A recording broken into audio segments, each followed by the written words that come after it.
Good morning, beautiful friends. It's great to have you on board for some Tuesday meditate and make a beautiful day. Settle in, whether you're a longtime meditator with us or whether you're just stopping by for the first time or whether you're a Zoomer or a live streamer. All that matters is that you're here now.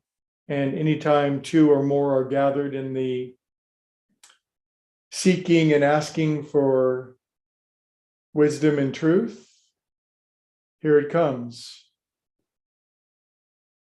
Empty your mind, humble your spirit, relax your countenance, settle in.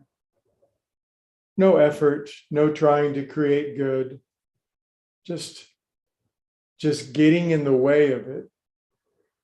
The river of good is always flowing, and in meditation, we build the ability to put ourselves in that stream, divert it into our own being, our own existence. Find your breath.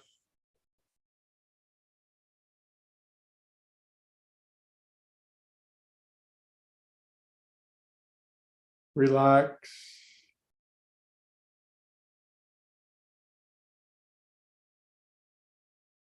Allow any spinning or turbulence of the mind just to naturally settle by not engaging in attention on external things.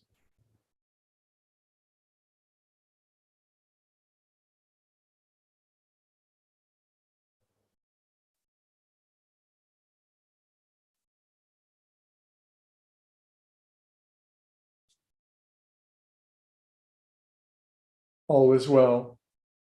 The universe is 13.7 billion years old. It's probably doing okay, and maybe doesn't need our continued moment by moment management to make sure everything unfolds okay.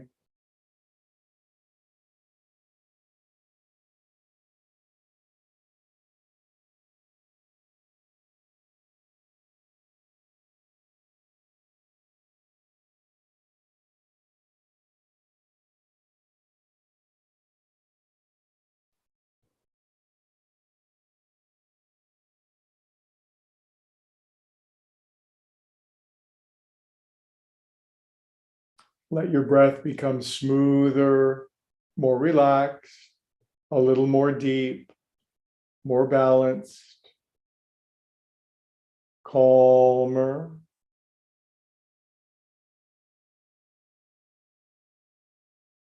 Let any residual tension in your shoulders drop. Facial expression dissolves, mouth soft.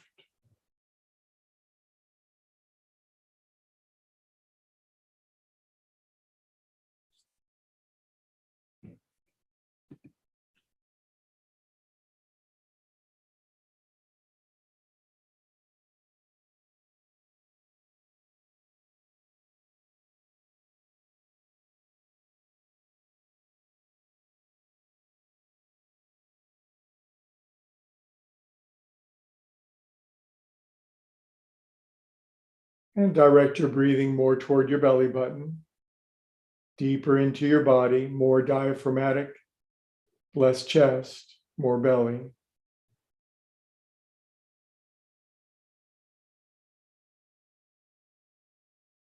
We're opening the valve, the spigot of our mortal mind, our human brain, to something larger, a larger signal, a larger wavelength, a larger understanding.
Today, we're going to chant Om on the inside. So we'll do the usual big inhale and we'll make the sound of Om, but it'll be inside of us. It won't come out the face hole.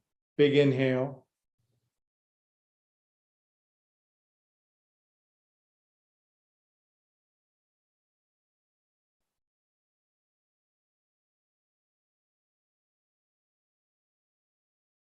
Interesting, isn't it?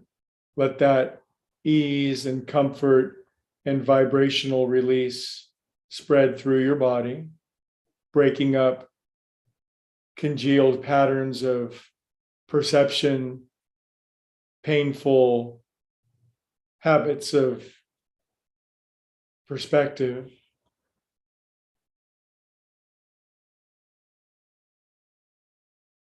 We are bundles of perceptual habits, and when those habits are set in place, we are simply stimulus response machines banging around in the world with very predictable reactions to things.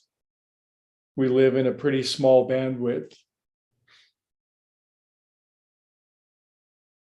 If we're willing to go inside and go to work on these bundles of habits of perception and allow them to release, to relax, to evolve, to upgrade, the sky is the limit for us, but it's one or the other.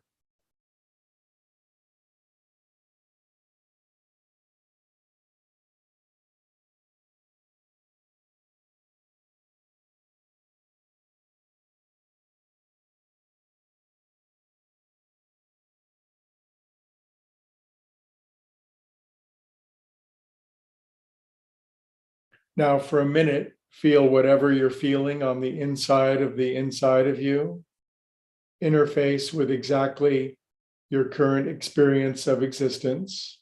Breathe what you feel what you breathe.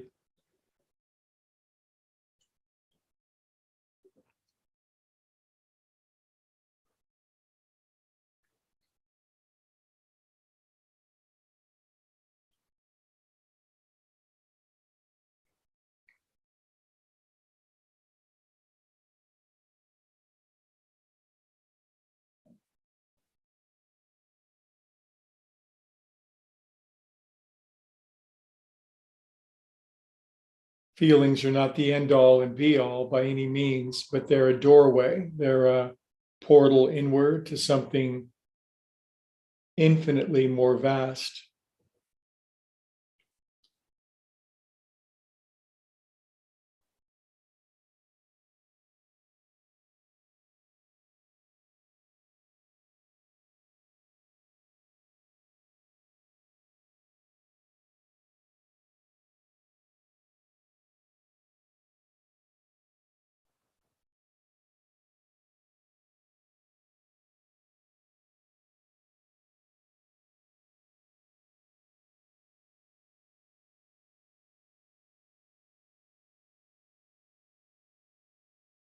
Good. Now that we've gone inward to some degree to find the layer of our feelings, we'll take one more really big inhale. This Om will be audible out the speaker, and then we'll go into meditation for 20 minutes. Nice big inhale.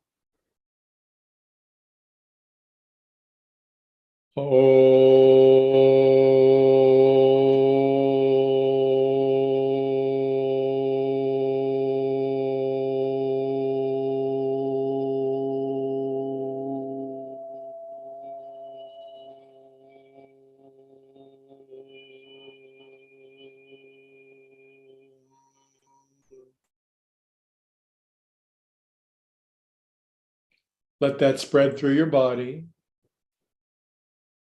Relax deeply. Engage the mantra, the sound of so on inhale, hum on exhale. And dive deep in if and when distracted or attacked by the mind. Just notice, then rise up above, come back to the presence.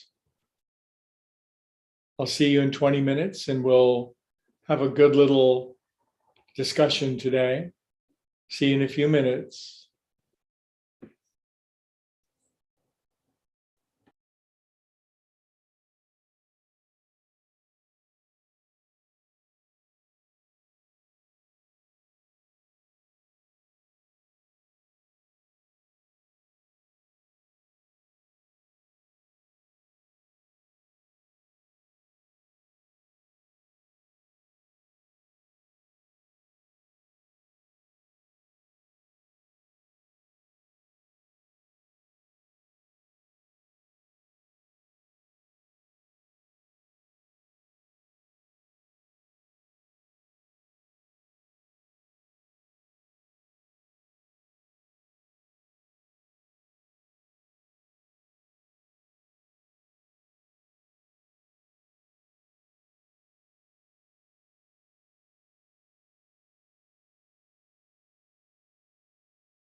Okay, begin to make your way back. Bring back lots of wisdom, insight, blessings, knowledge, and power back along with you as you move back into your mortal coil.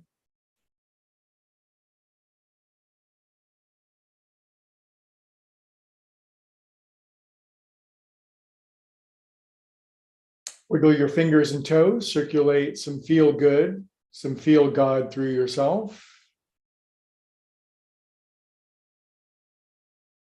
Open your eyes a little bit. Blink, blink, blinkety blink, blink, blink. Hey, so we're back. So the topic this week is the completely ridiculous, utterly preposterous, absurd spiritual principle of resist not evil.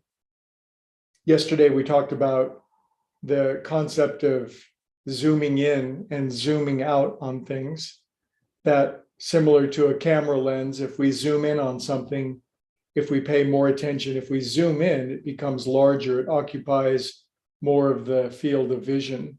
It becomes more granular, it becomes more real. If we zoom out, it's the proportion of it changes, it becomes smaller in relation to other things. Other things can be seen rather than just that one thing. If what we're looking at is beautiful and wonderful and breathtaking, by all means, zoom in as deeply as we can, dive in as much as you can. But if something is distressing, or old-fashioned language, we would say evil, but sometimes it is that. But if we zoom in on it, it's going to expand. And as humans, our consciousness has a particular bandwidth and it can only accommodate so much. So if we're focusing intensely on something that is degraded, ignorant, evil, depressing, demoralizing, then it could swamp our consciousness, and then it only occupies more and more of our space. Now, I'm the first to admit that this spiritual concept of resist not evil is not going to be heard by a lot of people. I think a lot of people think that it's patently absurd. It's ridiculous, the spiritual principle of resist not evil. It would be sort of like walking down a street and suddenly a very threatening dog presented itself to you, a big snarly dog, no owner around, no leash, and it was growling at you. And it would be, what am I supposed to do? Not pay attention to that and let it consume me and possibly extinguish my existence? Well, that's ridiculous. That is the height of, well, there's no common sense in that whatsoever. True enough. True enough. On the other hand, one of the great stories in all of the world scriptures, we'll go back to the Old Testament here, is a prophet named Daniel. And Daniel, he had some enemies, and one day they decided to throw him into a den filled with lions, similar to my dog story. And he decided that he would look the other way, and he would look toward the light, and he would pay no attention to those silly lions. Now, the lions, which were interested in him, the fact that he wouldn't pay attention to them, they found him boring and uninteresting, and they looked the other way. So what this story represents, now, is that story true? Who cares? It's the principle behind it. There's one worldview that says evil and danger must be looked at with all of our intensity in order to prevent it, to eradicate it, to defend ourselves against it. And another worldview that's as different, as it's an entirely different worldview that says there's evil out there. There's things to be extraordinarily depressed, degraded, and demoralized about. And if we pay more attention to that, it'll only swell in our experience. We do have the option to realize that we are conscious beings, and the focus of our attention is what shapes reality. These are two radically different worldviews. One worldview says the material world, people, places, and things, the external world influences my mind and has control over me, and I must react to that with all the defense and self-propulsion that I can. The other worldview says my consciousness moves out into the world and shapes it. And my job is to pay attention to what I pay attention to. And in so doing, what I pay attention to will swell and magnify. If I look for good and gratitude, peace and joy everywhere, that's what I'll see more of. If I focus on what's dangerous, threatening, demoralizing, or depressing, that will swell in my experience. Two radically different points of view. And the message that I'm giving today of resist not evil, it is not for everyone. It may not even be for you. But in the truth and in the laboratory of your own experience, we all have to make a decision for ourselves. What is true for us? The world is always preaching one way or the other. The world is saying, see it this way, see it that way. Ask yourself, does paying attention to what's dangerous or threatening or degrading or evil in your life, does it make it go away? Has it made it go away? Does it make you feel better? Does it bring you calm and peace? Does it give you a cheerful, optimistic attitude on life? You have to answer this question for yourself. When the greatest of all spiritual principles, resist not evil, is offered, I don't think it should be taken whole cloth and accepted without an experiential experiment, but conduct it. Ask yourself, when I identify what I don't like and pay more attention to it, does that work for me? We'll talk more about it. I'll see you.